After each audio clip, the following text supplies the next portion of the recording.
So hello everyone, कैसे हैं आप सभी लोग। स्टार्ट करते हैं आज का क्रैश कोर्स। ठीक, ये क्रैश कोर्स डिजाइन किया गया है 90 डेज के लिए और लगातार नॉन स्टॉपेबल क्लासेस आप लोगों की चलने वाली हैं। बिल्कुल स्टार्टिंग से हम यहाँ पर डिस्कस करेंगे केमिस्ट्री के चैप्टर 1 से लेकर के चैप्टर 10 तक आपको सारी चीजें अच्छे से डिटेल में करवाई जाएंगी। ठीक है, हाँ भाई करें स्टार्ट।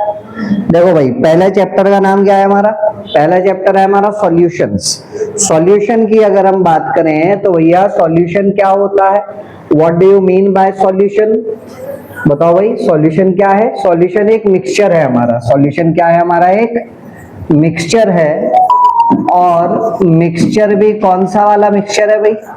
कौन सा वाला मिक्सचर? मिक्सचर दो तरीके के होते हैं, एक होमोजीनियस और एक हेट्रोजीनियस। ठीक, तो सॉल्यूशन हमारा कौन सा मिक्सचर है बेटा? सॉल्यूशन हमारा एक होमोजीनियस मिक्सचर है। सॉल्यूशन हमारा क्या है? एक होमोजीनियस मिक्सचर है। Solution is a homogeneous mixture of two और मोर सब्सटेंसेस। तो होमोजीनियस मिक्सचर मतलब सिंगल फेज में प्रेजेंट होगा। जैसे पानी के अंदर चीनी डालो, ठीक है, कुछ समय तक चीनी सॉलिड फेज में नजर आएगी, बट उसके बाद पूरी की पूरी चीनी क्या हो जाएगी भाई? पानी के अंदर डिसॉल्व हो जाएगी। ठीक, नमक डालो आप पानी के अंदर, वो भी होमोजीनियस मिक्सचर बनाएगा। लेकिन अगर मैं रेत डालता हूँ पानी के ऊपर अंदर या फिर मिट्टी डालता हूँ पानी के अंदर, तो क्या वो होमोजीनियस मिक्सचर बना पाएगा? तो जवाब है नहीं, वो होमोजीनियस मिक्सचर नहीं बनाएगा, वो हेट्रोजीनियस मिक्सचर बनाएगा। और हेट्रोजीनियस मिक्सचर को आप सॉल्यूशन नहीं बोल सकते। तो सॉल्यूशन की सबसे पहली प्राइमरी कंडीशन क्या हो गई?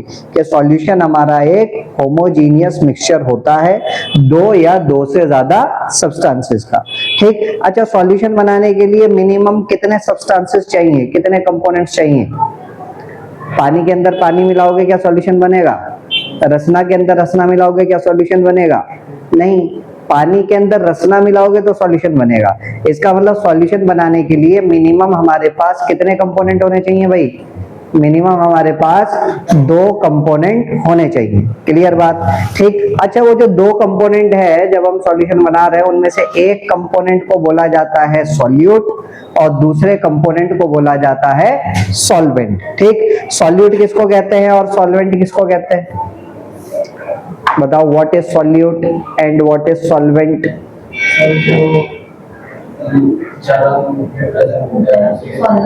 उसे सॉल्वेंट कहते हैं, और जो कम क्वांटिटी में प्रेजेंट होता है उसको सॉल्यूट बोला जाता है। ठीक है, ऐसे मत बोल देना कि सर जिसमें डिसोल्यूशन हो रहा है वो सॉल्वेंट और जिसको डिसॉल्व किया जा रहा है वो सॉल्यूट। नहीं, यहाँ पर हम क्वांटिटी के बेसिस पर बात करते हैं कि जो कंपोनेंट ज्यादा क्वांटिटी में प्रेजेंट होगा उसको सॉल्वेंट बोला जाएगा, और जो कंपोनेंट कम क्वांटिटी में प्रेजेंट होगा उसको सॉल्यूट बोला जाएगा। ठीक है, तो बाय कन्वेंशन सॉल्यूट क्या है भैया हमारा? पहले सॉल्वेंट देख लेते हैं। सॉल्वेंट क्या है? Constituent present in largest amount. और सॉल्यूट क्या है भाई हमारा?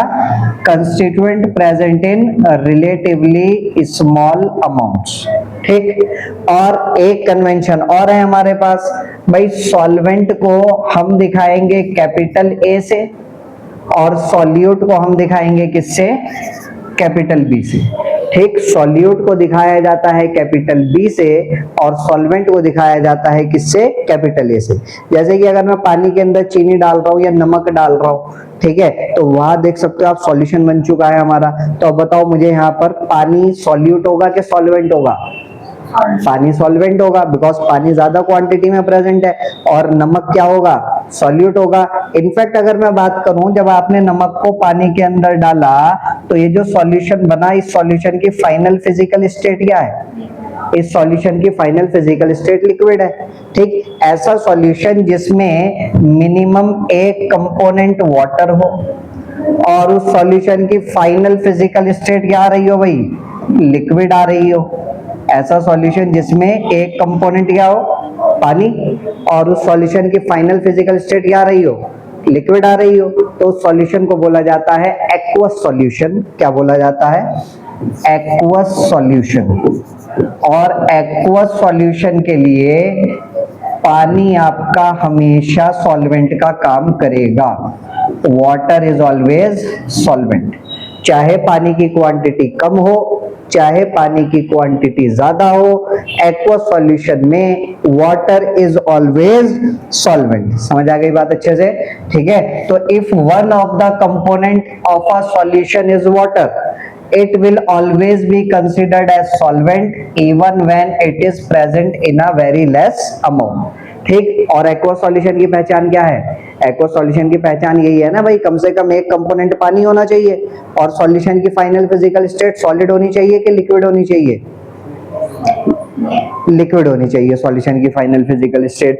ठीक है, अच्छा अगली बात, जो हमारे सॉल्वेंट की फिजिकल स्टेट होगी वही हमारे सॉल्यूशन की फिजिकल स्टेट होगी।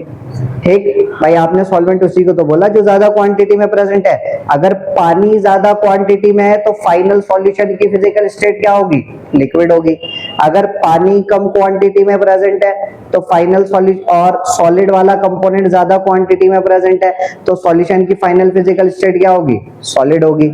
इसका मतलब कल्प्रिट कौन है? सॉल्वेंट। ठीक है, जो डिसाइड करता है कि सॉल्यूशन की फाइनल फिजिकल स्टेट क्या होगी। ठीक है, तो इसीलिए यहां बोला गया solvent determines the physical state in which the solution exist. Clear हो गई यहां तक सारी बातें?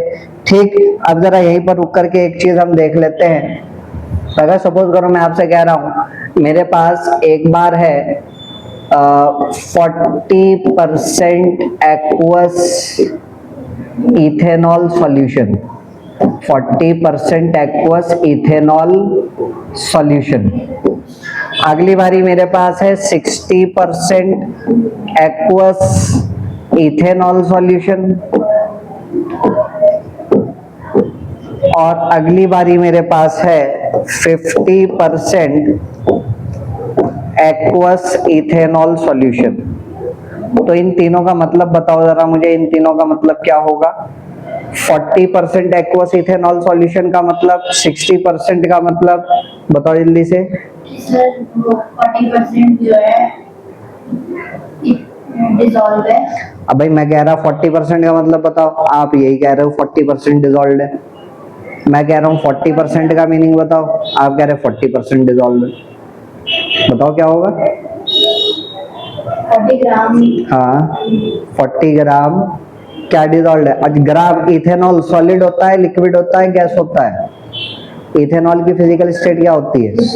लिक्विड। तो लिक्विड को ग्राम में मेजर करते हैं क्या? तो फिर पहले तो परसेंटेज का मतलब बताओ, what do you mean by percentage? Out of 100। मतलब मेरे पूरे सॉल्यूशन के, अच्छा मुझे बताओ एक्वस लिख दिया, एक्वस का मतलब पानी, पानी सॉल्वेंट की तरह काम करेगा। अच्छा पानी सॉलिड है, लिक्विड है, गैस है? लिक्विड है। इथेनॉल सॉलिड है, लिक्विड है, गैस है? लिक्विड है। मतलब दोनों कंपोनेंट क्या है? लिक्विड। सॉल्यूट भी लिक्विड और सॉल्वेंट भी लिक्विड, तो सॉल्यूशन की फाइनल फिजिकल स्टेट क्या होगी? लिक्विड होगी। ठीक, तो सॉल्यूशन आउट ऑफ, परसेंटेज का मतलब आपने बताया आउट ऑफ 100। ठीक है, तो सॉल्यूशन की फाइनल फिजिकल स्टेट क्या है? लिक्विड। अब मैं उसको 100 ग्राम बोलूं या 100 ml बोलूं? 100 ml। तो मतलब पूरा सॉल्यूशन मेरे पास 100 ml है। 100 ml सॉल्यूशन में कितना ml इथेनॉल पड़ा है? 40 ml इथेनॉल पड़ा है। बोलो यहाँ तक बात समझ में आई? ठीक है, तो 40 ml हो गया मेरे पास इथेनॉल और 60 ml हो गया बेटा मेरे पास वाटर। अगले में बताओ जरा। 60 ml ethanol dissolved in 40 ml 40 ml water. या फिर आप ऐसे भी बोल सकते हो कि 60 ml of ethanol is dissolved in overall, पूरे सॉल्यूशन की वॉल्यूम कितनी आएगी? 100 ml। कि भैया 60 ml इथेनॉल पड़ा है 100 ml सॉल्यूशन के अंदर। अगला बताइए। 50 ml ethanol is dissolved in how many ml? 50 ml क्या? H2। 50 ml water. या फिर अगर सॉल्यूशन के टर्म्स में बोलना चाहूंगा तो क्या बोलूंगा? 100 ml वाटर, 100 ml वाटर। ठीक है, ऐसे मत कहना मैं पूछा परसेंट का मतलब बताओ, आप यही कह रहे परसेंटेज। ठीक है, तो अब जरा मुझे एक बार रुक करके बताइए, पहले वाले केस में सॉल्यूट कौन होगा, सॉल्वेंट कौन होगा? सॉल्वेंट बताओ बस। पहले वाले केस में सॉल्वेंट कौन होगा? सॉल्वेंट कौन होगा? वाटर। अगले केस में सॉल्वेंट कौन होगा? नहीं, यही बात तो बताइए अभी अभी। अगर आपका सॉल्यूशन एक्वस सॉल्यूशन है तो पानी की क्वांटिटी चाहे कम हो चाहे ज्यादा हो, पानी हमेशा किसकी तरह काम करेगा? सॉल्वेंट की तरह काम करेगा। ठीक है, तो यहाँ पर भी सॉल्वेंट कौन होगा? वाटर। यहाँ पर सॉल्वेंट कौन होगा?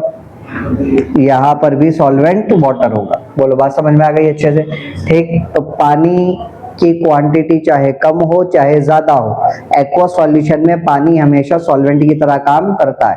और डिक्शनरी में जाकर के अगर आप एक्वा सॉल्यूशन का मतलब देखोगे तो एक्वा सॉल्यूशन किसको बोलते हैं? उस सॉल्यूशन को जिसमें सॉल्वेंट पानी हो।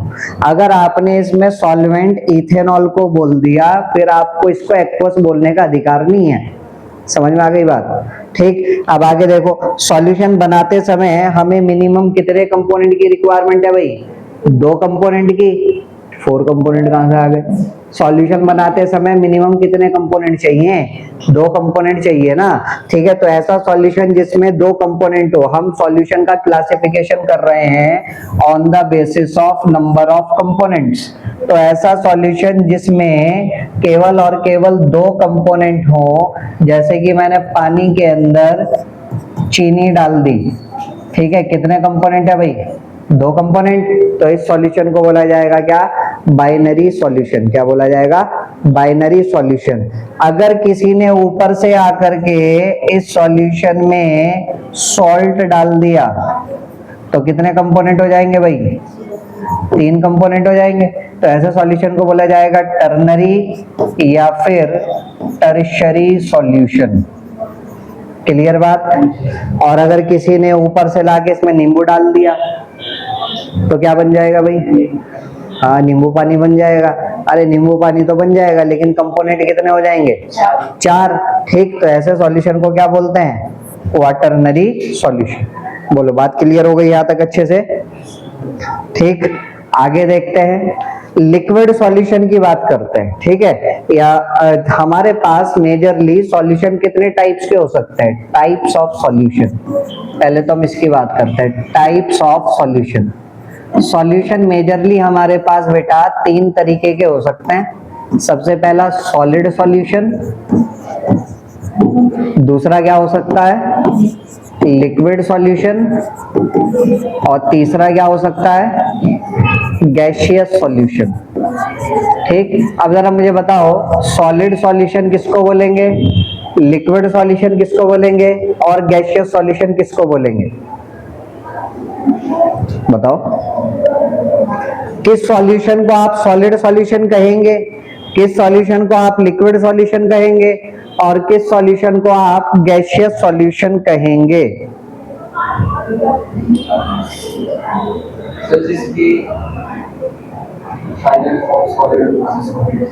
हाँ, जिसकी फाइनल फिजिकल स्टेट सॉलिड हो उसको सॉलिड सॉल्यूशन, जिसकी फाइनल फिजिकल स्टेट लिक्विड हो उसको लिक्विड सॉल्यूशन, जिसकी फाइनल फिजिकल स्टेट गैस हो गैसियस सॉल्यूशन। अच्छा, फाइनल फिजिकल स्टेट अगर किसी सॉल्यूशन की सॉलिड आ रही है, इसका मतलब वहां पर सॉल्वेंट सॉलिड होगा, लिक्विड होगा या गैस होगा? सॉलिड होगा। तो ऐसे भी तो बोल सकते हैं कि ऐसा सॉल्यूशन जिसमें सॉल्वेंट सॉलिड हो उसको क्या बोलेंगे? Solid solution. ऐसा सॉल्यूशन जिसमें सॉल्वेंट लिक्विड हो उसको क्या बोलेंगे?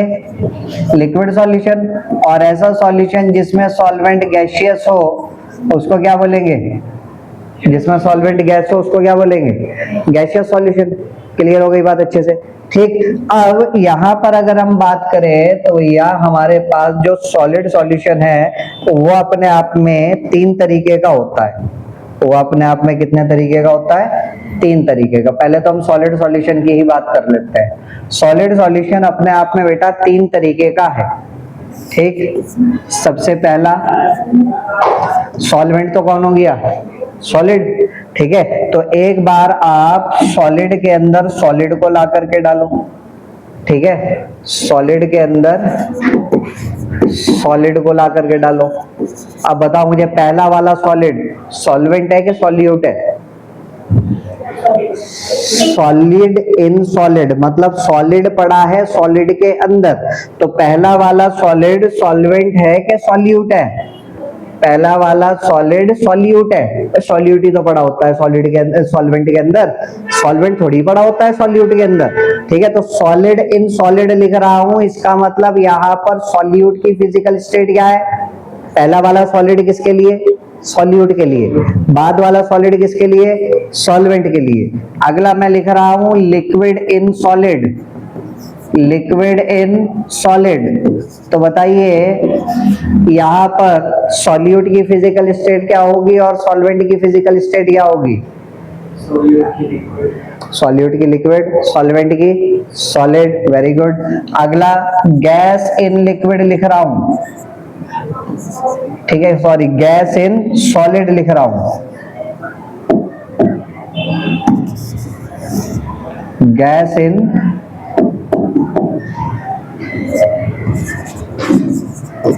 सॉलिड। तो बताइए सॉल्यूट की फिजिकल स्टेट क्या है?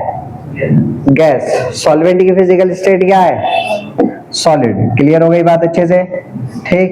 अब आगे देखो, एग्जाम्पल की अगर हम बात करें, सॉलिड पड़ा है सॉलिड के अंदर, तो इसमें सारे एग्जाम्पल आएंगे किसके? एलॉयज के। All alloys. एलॉय का मतलब क्या होता है? What do you mean bye alloy? Alloy का मतलब या तो दो मेटल को आपस में मिला दीजिए, या दो नॉन मेटल को आपस में मिला दीजिए, या फिर एक मेटल और एक नॉन मेटल को आपस में मिला दीजिए। ठीक, अब मेटल मेटल तो सॉलिड है भाई। ठीक, अब सॉलिड सॉलिड को आपस में कैसे मिलाएंगे? क्या आपस में लाके जो फेविक्विक से चिपकाओगे? नहीं, दोनों मेटल को हीट करके लिक्विड स्टेट में लेकर के जाओगे, फिर दोनों को आपस में एक दूसरे के अंदर होमोजीनियसली मिक्स करोगे, तो उसके बाद उसको ठंडा होने के लिए रख दिया जाएगा। ठीक, तब जाकर के हमारा सॉलिड सॉल्यूशन बनेगा, एलॉय बनेगा। और एलॉय का एग्जांपल जैसे कि ब्रास। ब्रास किसका एलॉय होता है भाई? It is an alloy of copper and zinc. ठीक, कोई भी एक एलॉय का नाम लिख दिए। Bronze, it is an alloy of bronze. किसका एलॉय होता है? It is an alloy of copper and tin. ठीक, लिक्विड पड़ा है सॉलिड के अंदर, ठीक है, कॉपर सल्फेट सॉलिड होता है, उसके अंदर 5 मॉलिक्यूल्स ऑफ वाटर पड़े हैं, तो लिक्विड पड़ा है किसके अंदर? सॉलिड के अंदर। क्लियर हो गई बात अच्छे से? ठीक, और मेटल अमालगम, कोई भी मेटल अमालगम, सोडियम अमालगम लिख दिया हमने यहाँ पर, मेटल अमालगम। ठीक, अब यहाँ पे बताओ, सोडियम क्या है? सॉलिड। मरकरी क्या है? लिक्विड। तो हम तो कह रहे हैं लिक्विड पड़ा है सॉलिड में, मतलब मरकरी पड़ा है सोडियम के अंदर, तो मरकरी सॉल्यूट हुआ कि सॉल्वेंट हुआ? मरकरी सॉल्यूट हुआ कि सॉल्वेंट हुआ? सॉल्यूट, क्योंकि मरकरी पड़ा है सोडियम के अंदर। ठीक है, यह सवाल आता है एग्जाम में मरकरी की, वो आपसे ये पूछेगा कि बताइए in a solution of sodium amalgam, बताइए सॉल्यूट की फिजिकल स्टेट क्या है और सॉल्वेंट की फिजिकल स्टेट क्या है? तो बताओ सॉल्यूट की फिजिकल स्टेट क्या होगी? सॉलिड के लिक्विड? सॉल्यूट की फिजिकल स्टेट लिक्विड, क्योंकि सॉल्यूट कौन है? मरकरी। सॉल्वेंट की फिजिकल स्टेट क्या होगी? सॉलिड, बिकॉज सॉल्वेंट कौन है? सोडियम। ठीक, अगला गैस पड़ी है सॉलिड के अंदर, तो हाइड्रोजनेशन करवाते थे, हाइड्रोजन इन प्रेजेंस ऑफ निकल प्लेटिनम पैलेडियम। तो गैस पड़ी है किसके अंदर? सॉलिड के अंदर। ठीक है, निकल सॉलिड है, प्लेटिनम भी सॉलिड है, पैलेडियम भी सॉलिड है, उसके सरफेस पर जाकर के गैस क्या हो जाएगी? एडजॉर्ब हो जाएगी। तो गैस पड़ी है किसके अंदर? सॉलिड के अंदर। तो ये एग्जांपल हो चुके हैं हमारे पास। उसके बाद अगला देखिए लिक्विड सॉल्यूशन। तो यहाँ पर सॉल्वेंट कौन होगा? यहाँ पर सॉल्वेंट होगा हमारा भाई क्या? लिक्विड। ठीक है, तो एक बार लिक्विड के अंदर ला करके सॉलिड डालेंगे। ठीक है, एक तो ये हो चुका हमारा पास सॉलिड इन लिक्विड। सॉलिड पड़ा है लिक्विड में, क्या एग्जांपल? शुगर या सॉल्ट डाल दो पानी के अंदर। ठीक, अगला लिक्विड इन लिक्विड, लिक्विड के अंदर लिक्विड ला करके डालिए, क्या एग्जांपल? Alcohol and water. ठीक। अगला गैस इन लिक्विड, गैस को ला करके लिक्विड के अंदर डालो तो कोल्ड ड्रिंक, कोल्ड ड्रिंक के अंदर कौन सी गैस प्रेजेंट होती है? कार्बन डाइऑक्साइड गैस प्रेजेंट होती है कि नहीं? इसीलिए तो जब कोल्ड ड्रिंक को जब आप ओपन करते हो तो कैसी आवाज आती है? फिस की आवाज आती है। फिस क्यों आती है वो आवाज? वो भी इसी चैप्टर में आगे चल करके पढ़ेंगे जब हेनरीज लॉ पढ़ेंगे।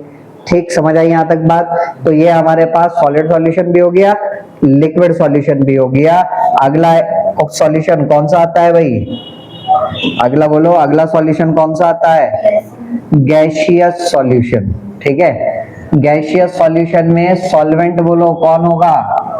गैसियस सॉल्यूशन में सॉल्वेंट होगा हमारा गैस। बोलो भाई, बात क्लियर हो रही है? और ऑनलाइन स्टूडेंट्स के लिए मैं बताना चाहूंगा कि आप स्काईनॉमिक्स एकेडमी की एप्लीकेशन भी इंस्टॉल कर सकते हैं। वहां पर आपको लेक्चर्स प्रोवाइडेड होंगे और लेक्चर के साथ साथ आप लोगों को क्वेश्चंस भी प्रोवाइडेड होंगे हर चैप्टर से रिलेटेड, चाहे वो एमसीक्यू हो, चाहे सब्जेक्टिव हो, चाहे असर्शन रीजन के सवाल हो, चाहे केस स्टडी हो, सारी चीजें आप लोगों को एप्लीकेशन पर प्रोवाइडेड होगी। एप्लीकेशन इंस्टॉल कीजिए, वहां पर कोर्स ज्वाइन कीजिए, यूट्यूब पर भी आप देख सकते हैं। ठीक, तो अगला आता है हमारे पास गैसियस सॉल्यूशन। गैसियस सॉल्यूशन में क्या होगा भाई? एक बार सॉलिड पड़ा होगा गैस में, अगली बार लिक्विड पड़ा होगा गैस में, अगली बार गैस पड़ी होगी किसमें? गैस में। ठीक, गैस इन गैस। एग्जाम्पल की बात करें, सॉलिड पड़ा है गैस में, क्या एग्जाम्पल? कैम्फर इन N2, कैम्फर इन N2। कैम्फर सॉलिड होता है। ठीक, अब आपने एक सिलेंडर लिया, सिलेंडर के अंदर नाइट्रोजन गैस फिल करी और उसके अंदर कैम्फर की गोली डाल दी। ठीक है, अब कैम्फर सॉलिड है और N2 क्या है? गैस है। तो अभी तो दोनों होमोजीनियसली मिक्स नहीं हो पाएंगे, लेकिन धीरे धीरे, क्योंकि कैम्फर सब्लिमेशन की प्रॉपर्टी शो करता है, तो धीरे धीरे वो सॉलिड स्टेट से किस में जाएगा? गैसियस स्टेट में जाएगा। ठीक, तो जब वो अच्छे से सॉलिड स्टेट से गैसियस स्टेट में चला जाएगा, तब जाकर के वो होमोजीनियस मिक्सचर बनाएगा। तब आप बोलेंगे कि हमारा सॉलिड इन गैस का सॉल्यूशन बन चुका है। लिक्विड इन गैस का क्या होगा भाई? स्प्रिट या फिर क्लोरोफॉर्म इन N2। स्प्रिट या फिर क्लोरोफॉर्म दोनों लिक्विड होता है इन N2। गैस इन गैस का बोलो, गैस इन गैस का क्या एग्जांपल होगा? गैस इन गैस का बच्चे कहते हैं गैस इन गैस की जगह हम लिख दें एयर, बट एयर नहीं लिख सकते, because air is not perfectly homogeneous. Air के अंदर डस्ट पार्टिकल्स भी प्रेजेंट है, स्मोक पार्टिकल्स भी प्रेजेंट है, वाटर ड्रॉपलेट्स भी प्रेजेंट है। सो air is not perfectly homogeneous. तो क्या करें, आप कोई भी दो गैसेस के एग्जांपल लिख दें, N2 प्लस O2। क्लियर हो गई यहाँ तक बात सारी अच्छे से? ठीक, चलो आगे बढ़ते हैं। आगे देखिएगा, अगला आता है हमारे पास कंसंट्रेशन ऑफ सॉल्यूशन। अगला टॉपिक हमारा कंसंट्रेशन ऑफ सॉल्यूशन। ठीक, concentration of solution. What do you mean bye concentration of solution? तो देखिएगा, सपोज करो मेरे पास एक बीकर है, इस बीकर में मैंने एक बीकर ये लिया, एक बीकर ये लिया, दोनों बीकर के अंदर मैं क्या करता हूँ? पानी भर देता हूँ। ठीक, सपोज करो मैंने इस बीकर में भी 100 ml वाटर भर दिया, या फिर आप 100 ग्राम भी बोल सकते हो। ठीक है, मेजर करके आपने पूरा 100 ग्राम पानी भर दिया। इस कंटेनर में भी आपने 100 ml वाटर भर दिया या फिर 100 ग्राम पानी भर दिया। ठीक, अब कोई आता है और आकर के इसके अंदर 1 स्पून शुगर ऐड करता है, और इसके अंदर मैंने आकर के 2 स्पून शुगर ऐड करी। अब मैं अगर आपसे पूछूं, मुझे बताइए किस सॉल्यूशन का मिठास ज्यादा होगा? पहले वाले का, दूसरे वाले का? दूसरे वाले का। क्यों? बिकॉज उसमें चीनी ज्यादा प्रेजेंट है। सबसे पहली बात तो अमाउंट ऑफ सॉल्वेंट दोनों में फिक्स है, ठीक है, और वो तो फिक्स करना ही पड़ेगा आपको, बिकॉज अगर आपने फिक्स नहीं करा, भाई आपने पहली बारी 100 ml में 1 चम्मच चीनी डाली, अगली बारी आपने 1 लीटर पानी में 2 चम्मच चीनी डाल दी, तो उसका तो मिठास और कम हो जाएगा, बिकॉज वहां पे तो पानी की क्वांटिटी बढ़ गई। ठीक है, तो सबसे पहली चीज तो मुझे क्या करनी पड़ेगी, सबसे पहली चीज तो मुझे सॉल्वेंट की क्वांटिटी को फिक्स करना पड़ेगा। ठीक है, तो कंसंट्रेशन को डिफाइन इसी तरीके से किया जाता है कि आपने बोला दूसरे वाले की कंसंट्रेशन ज्यादा है, क्यों ज्यादा है, बिकॉज उसमें सॉल्यूट की मात्रा, सॉल्यूट की क्वांटिटी ज्यादा है। ठीक है, तो कंसंट्रेशन को कैसे डिफाइन करते हैं, amount of solute dissolved in a specific amount of solvent, कितना अमाउंट सॉल्यूट का डिसॉल्व्ड है एक स्पेसिफिक अमाउंट ऑफ सॉल्वेंट में, या फिर मैं बोलूं एक पर्टिकुलर अमाउंट ऑफ सॉल्वेंट में। और कंसंट्रेशन सॉल्यूशन की हमेशा किसके रेस्पेक्ट में बताई जाती है, सॉल्यूट या सॉल्वेंट, सॉल्यूट के रेस्पेक्ट में। सॉल्वेंट तो फिक्स कर दिया, सॉल्वेंट तो चेंज नहीं हो रहा, चेंज क्या हो रहा है, सॉल्यूट। तो concentration of solution is always defined with respect to solute. Clear बात अच्छे से, ठीक है। अब देखिएगा कंसंट्रेशन ऑफ सॉल्यूशन, हमें डिफरेंट कंसंट्रेशंस पढ़नी है कंसंट्रेशन ऑफ सॉल्यूशन की।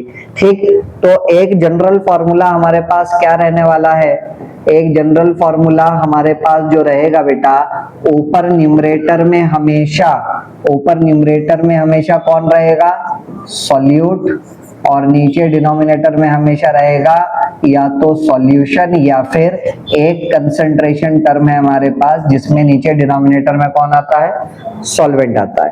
ठीक, तो ऊपर न्यूमरेटर में सॉल्यूट क्या मास भी हो सकता है, वॉल्यूम भी हो सकती है, और नंबर ऑफ मोल्स भी हो सकते हैं। सिमिलरली नीचे डिनोमिनेटर में सॉल्यूशन का मास भी हो सकता है, वॉल्यूम भी हो सकती है, और नंबर ऑफ मोल्स भी हो सकते हैं। ठीक, अब अलग अलग कंसंट्रेशन टर्म्स आती हैं हमारे पास, और उन कंसंट्रेशन टर्म्स में सबसे पहली चीज आती है हमारे पास परसेंटेज कंपोजिशन। क्या आती है, परसेंटेज कंपोजिशन। ठीक, तो देखते हैं भाई what do you mean by percentage composition.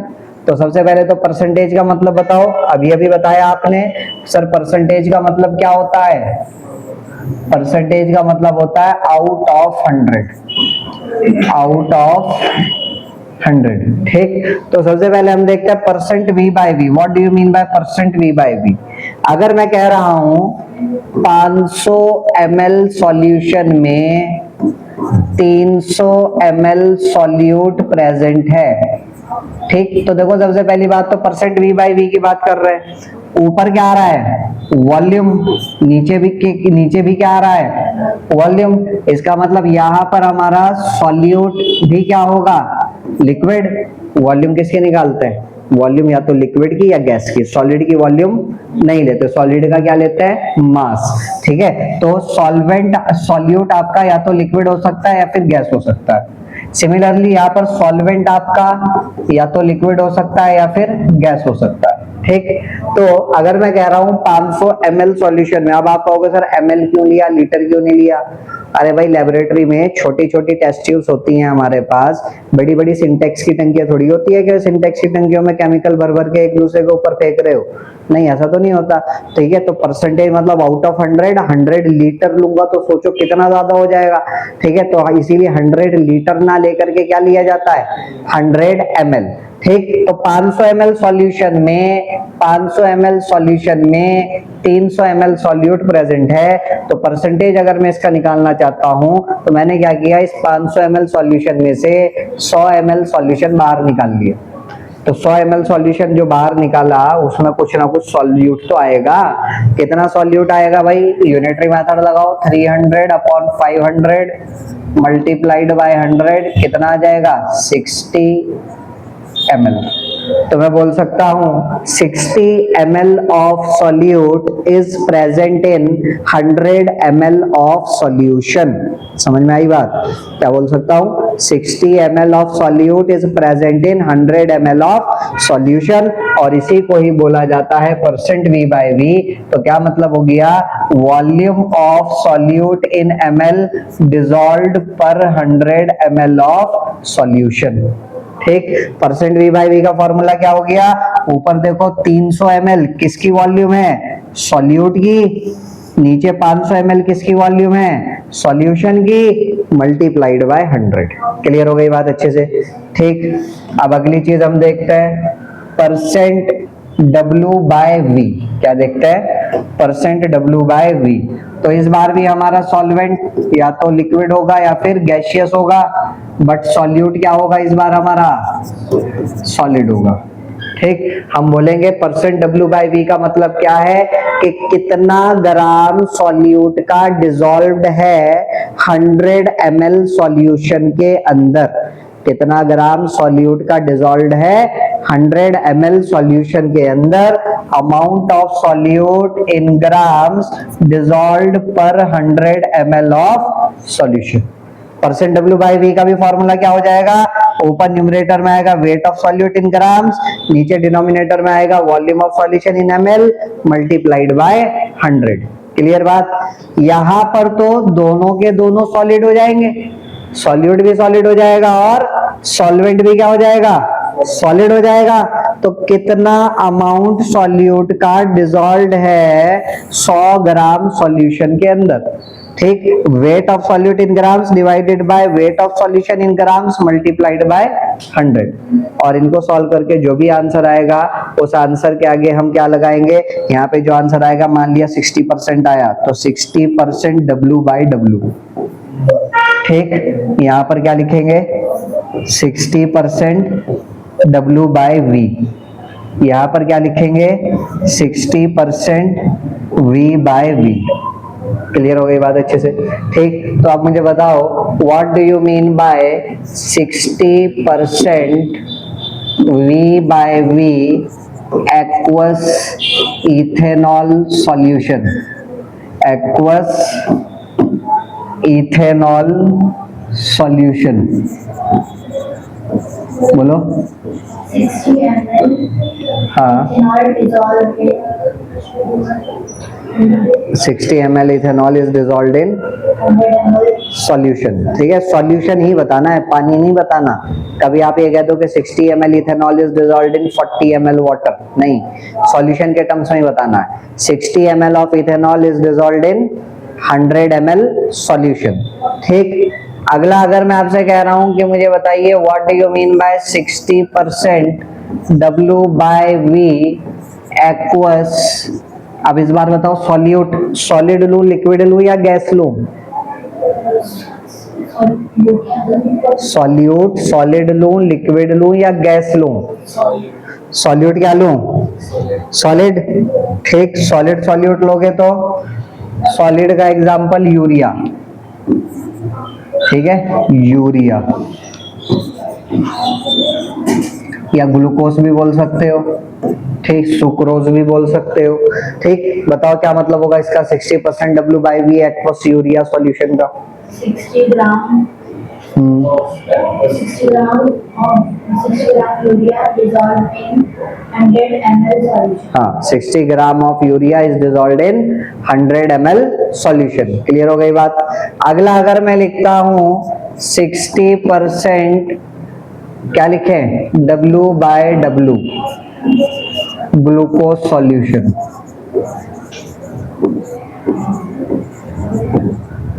बताओ 60 gram of glucose dissolved in 100 gram of solution। 100 gram of solution. Clear हो गई बात अच्छे से। ठीक, तो आई होप यहाँ तक सारी बातें क्लियर हो गई होंगी। अब मुझे बताओ इन तीनों टर्म्स में वॉल्यूम किस किस टर्म में आ रहा है, वॉल्यूम एक तो परसेंट V बाई V में आया, परसेंट W बाई V में आया, परसेंट W बाई W में नहीं आया। ठीक, अब बताओ वॉल्यूम टेम्परेचर पर डिपेंड करता है या मास डिपेंड करता है टेम्परेचर पर, वॉल्यूम मतलब टेम्परेचर बदलने से मास बदलता है कि वॉल्यूम बदलती है, वॉल्यूम बदलती है, मास पे तो कोई असर नहीं पड़ता। ठीक है, तो इन तीनों में से, इन तीनों कंसंट्रेशन टर्म्स में से मुझे बताइए वो कौन सी कंसंट्रेशन टर्म है जो टेम्परेचर पर डिपेंड करेगी, कौन सी कंसंट्रेशन टर्म है जो टेम्परेचर पर डिपेंड करेगी। हाँ, percent V by V, percent W by V, और परसेंट W बाय W नहीं, ये टेम्परेचर पर डिपेंड नहीं करेगी। So the both of these terms are temperature dependent. ठीक, आगे देखते हैं। ठीक, तो ये कंसंट्रेशन टर्म्स है बेटा हमारे पास। एक आती है स्ट्रेंथ ऑफ सॉल्यूशन। ठीक, स्ट्रेंथ ऑफ सॉल्यूशन के बाद मोलैरिटी आती है हमारे पास। मोलैरिटी के बाद हमारे पास क्या आती है भाई? ठीक है, मोलैलिटी आती है, मोल फ्रैक्शन और पार्ट्स पर मिलियन। नॉर्मेलिटी हमें नहीं पढ़ना, बट नाम हमें पता होना चाहिए। ठीक, इन सभी टर्म्स में से टेम्परेचर पर कौन कौन डिपेंड करता है उसके बारे में भी बात कर लेते हैं। इन सभी टर्म्स में से जो टेम्परेचर पर डिपेंड करता है, स्ट्रेंथ ऑफ सॉल्यूशन, मोलैरिटी, ठीक, और नॉर्मेलिटी।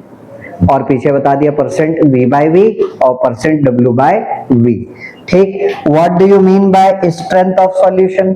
स्ट्रेंथ ऑफ सॉल्यूशन का मतलब क्या है कि कितना ग्राम सॉल्यूट डिसॉल्व्ड है 100 ग्राम सॉल्यूशन के अंदर। Amount of solute dissolved in 100 gram of solution. कितना ग्राम सॉल्यूट डिसॉल्व्ड है 100 ग्राम सॉल्यूशन के अंदर, सॉरी 1 लीटर सॉल्यूशन के अंदर। अगर मैं कह रहा हूं 5 लीटर सॉल्यूशन में 400 ग्राम सॉल्यूट पड़ा है, तो मुझे बताइए स्ट्रेंथ ऑफ सॉल्यूशन क्या होगी? तो स्ट्रेंथ का मतलब 1 लीटर सॉल्यूशन में कितना ग्राम सॉल्यूट पड़ा है। यूनिटरी मेथड लगाओ, 1 लीटर सॉल्यूशन में कितना ग्राम सॉल्यूट होगा? 400 अपॉन 5 कितना आ जाएगा? 80 ग्राम सॉल्यूट पड़ा है 1 लीटर सॉल्यूशन में। तो क्या लिखो इसको? ग्राम पर लीटर। ठीक, यहां से फॉर्मूला आ चुका हमारे पास भाई स्ट्रेंथ का। क्या फॉर्मूला आ चुका? स्ट्रेंथ ऑफ सॉल्यूशन का फॉर्मूला। ये बताओ, ये जो ऊपर 400 लिखा है, इस 400 का मतलब क्या है? ये 400 क्या है?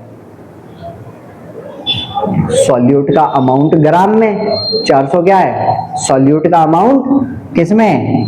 ग्राम में। Amount of solute in grams, amount of solute in grams divided by, बोलो ये जो नीचे 5 आ रहा है, ये 5 क्या है? What is this 5? ये 5 क्या है? ये वाला 5 ये क्या है? It is volume of solution in litres. तो इसीलिए नीचे डिनोमिनेटर में क्या आ जाएगा? Volume of solution in litres. ठीक, यूनिट क्या आ गई निकल करके? यूनिट क्या आ गई निकल करके? ग्राम पर लीटर। क्लियर हो गई बात? ठीक, तो ये पता होना चाहिए हमें what do you mean bye strength of solution. उसके बाद देखते हैं सबसे पहले मोलैरिटी। स्ट्रेंथ में हमने क्या बोला? कितना ग्राम सॉल्यूट डिसॉल्व्ड है 1 लीटर सॉल्यूशन में। मोलैरिटी में क्या बोलेंगे? कितने मोल सॉल्यूट के डिसॉल्व्ड हैं 1 लीटर सॉल्यूशन में। वहां पे बोल रहे थे कितना ग्राम सॉल्यूट, यहां पर बोलेंगे कितने मोल्स सॉल्यूट।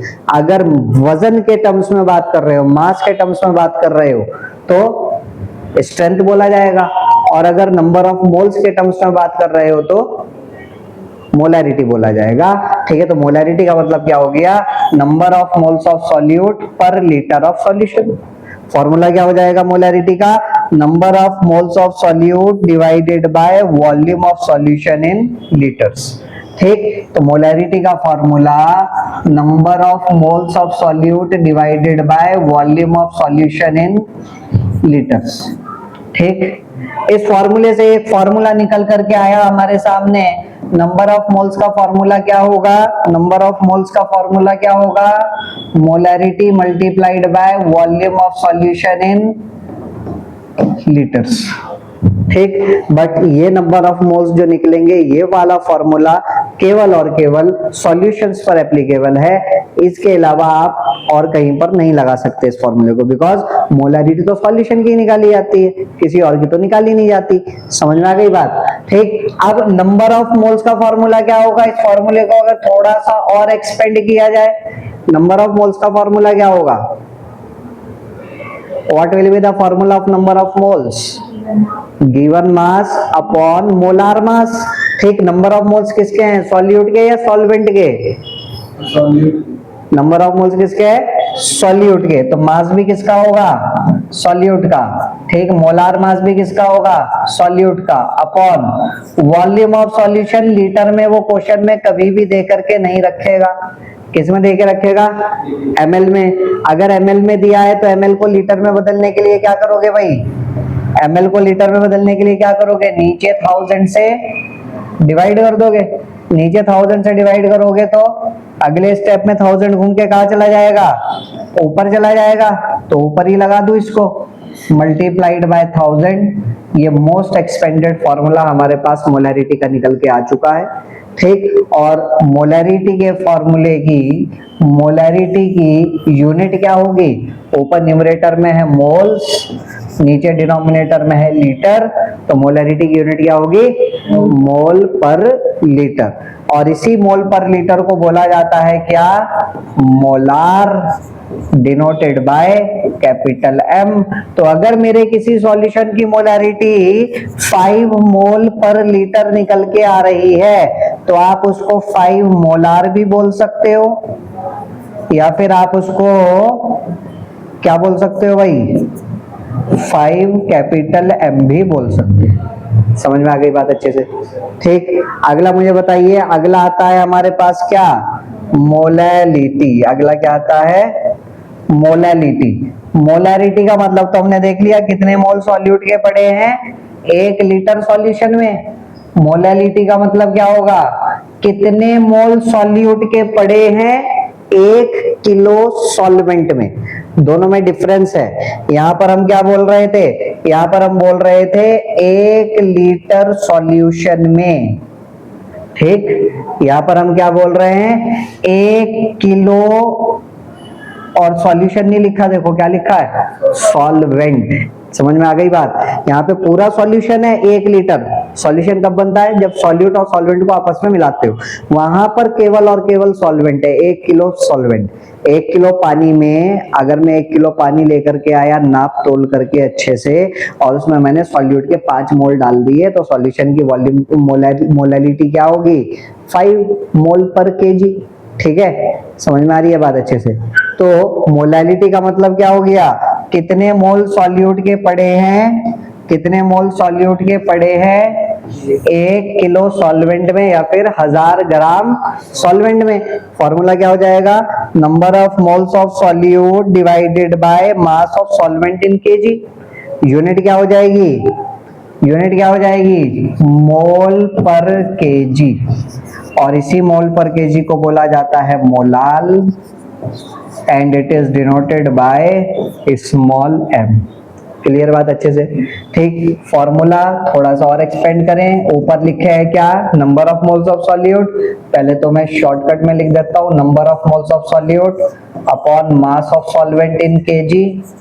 ठीक, अब इसको एक्सपेंड करते हैं, मास of solute upon molar mass of solute upon solvent का मास कैसे निकालोगे, सॉल्यूशन के मास में से सॉल्यूट के मास को क्या कर दोगे, माइनस कर दोगे।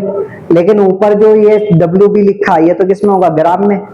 तो सॉल्यूशन का मास भी ग्राम में, WB भी ग्राम में, दोनों को सब्ट्रैक्ट करोगे तो सॉल्वेंट का मास भी किसमें निकल के आएगा, ग्राम में। ग्राम को किलोग्राम में बदलने के लिए नीचे 1000 से डिवाइड करोगे, 1000 घूम करके ऊपर जाएगा। ये मोस्ट एक्सपेंडेड फॉर्मूला निकल के आ गया हमारे पास, किसका, मोलैलिटी का। और कभी कभी हम क्या करते हैं, कभी कभी हम सॉल्यूशन के मास को और सॉल्वेंट के मास को लगभग बराबर मान करके चल लेते हैं। क्यों, आपने एक गिलास में पानी लिया, उसके अंदर 3-4 चम्मच लाके नमक डालो, तो क्या पानी की वॉल्यूम इतनी ज्यादा हो जाएगी कि पानी बाहर आ जाएगा गिलास से। ठीक है, आपने एक गिलास में पानी लिया था, उसका वजन आपने नाप लिया, मान लिया उसका वजन आ रहा 100 ग्राम। आपने ला करके 3-4 चम्मच उसके अंदर नमक डाला या चीनी डाली, तो क्या अब उसका वजन 500 ग्राम हो जाएगा, नहीं। इसका मतलब हम ये एजम्पशन मान करके चल रहे हैं कि on addition of small amount of solute to a solvent, there is no appreciable change in mass of solution. समझ आ गई बात?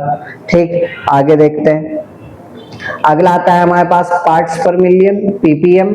तो कितना ग्राम सॉल्यूट पड़ा है 1 मिलियन ग्राम सॉल्यूशन में।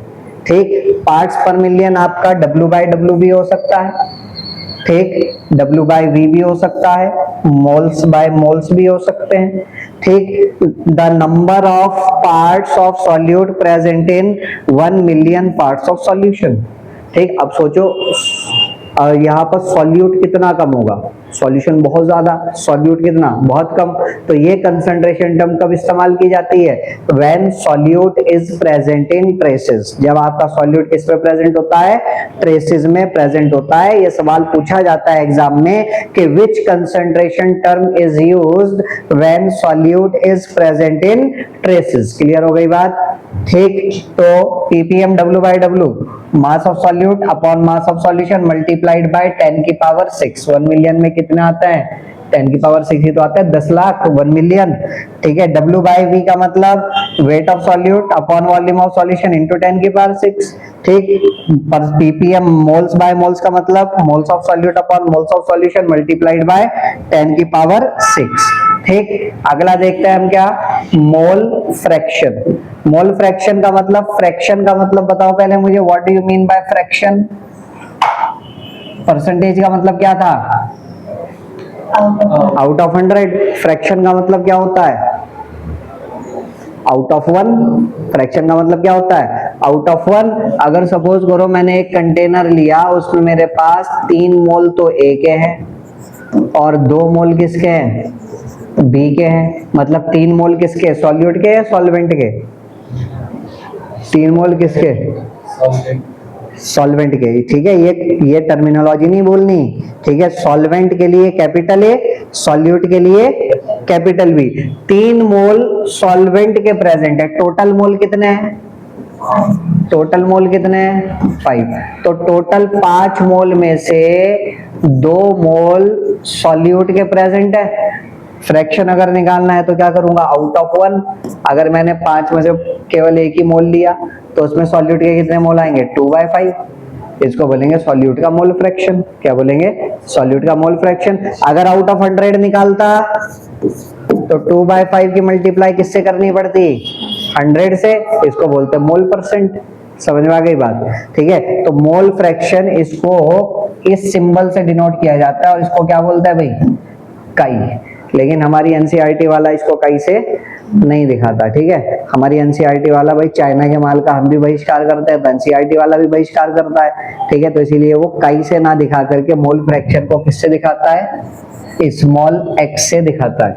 तो जिसका भी मोल फ्रैक्शन निकालना है उसके मोल्स ऊपर और नीचे डिनोमिनेटर में total number of moles.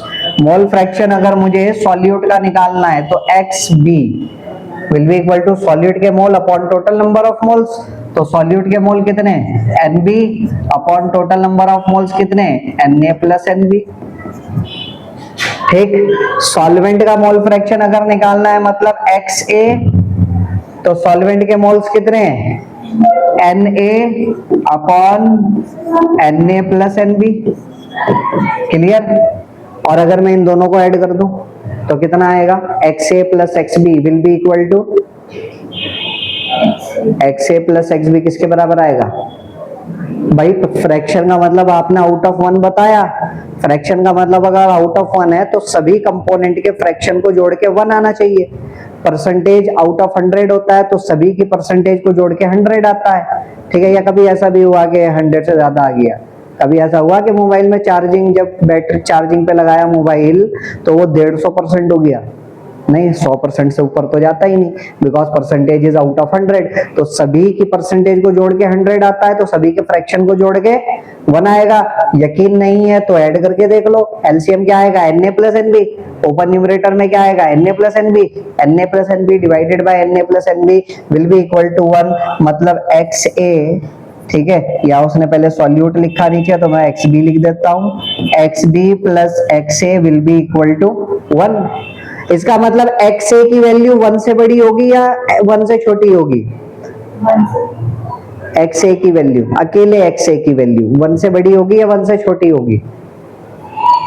X ए और एक्स बी को जोड़ के 1 आ रहा है, इसका मतलब एक्स ए और एक्स बी की वैल्यू अपने आप में 1 से बड़ी होगी या 1 से छोटी होगी? 1 से छोटी तो होगी, 1 से छोटे नंबर को जोड़ोगे तभी तो 1 आएगा। अगर एक्स ए की वैल्यू आपने बोल दिया 1 और एक्स बी की वैल्यू 0.5 तो 1 प्लस 0.5 1.5 आ जाएगा। आप कह रहे हैं एक्स ए और एक्स बी को जोड़ के बनाना चाहिए, यहाँ तो 1.5 आ गया। तो एक्स ए और एक्स बी दोनों कंपोनेंट के मोल फ्रैक्शन की वैल्यू क्या होगी?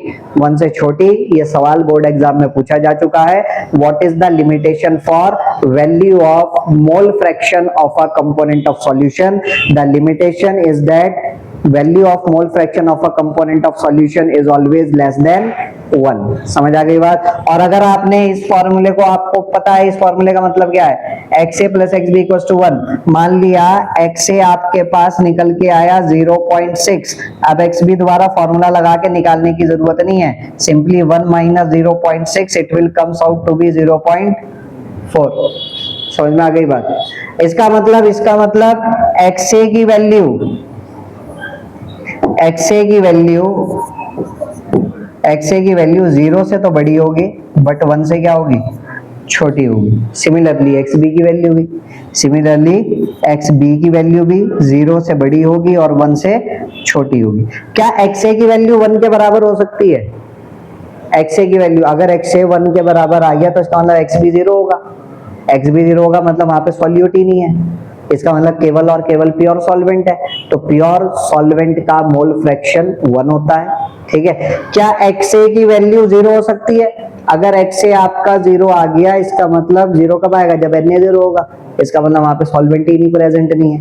समझ में आ गई बात? तो ये आज हमारे 2 टॉपिक कवर अप हो चुके। क्या क्या टॉपिक कवर अप हो चुके?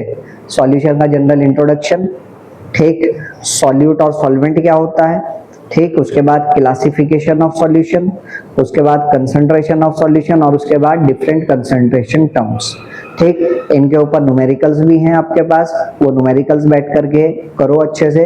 कोई प्रॉब्लम आती है तो वो नेक्स्ट क्लास में डिस्कस करो। अगली क्लास में हम क्या स्टार्ट करेंगे? अगली क्लास में हम स्टार्ट कर रहे होंगे क्या? सॉल्युबिलिटी। क्या स्टार्ट करेंगे?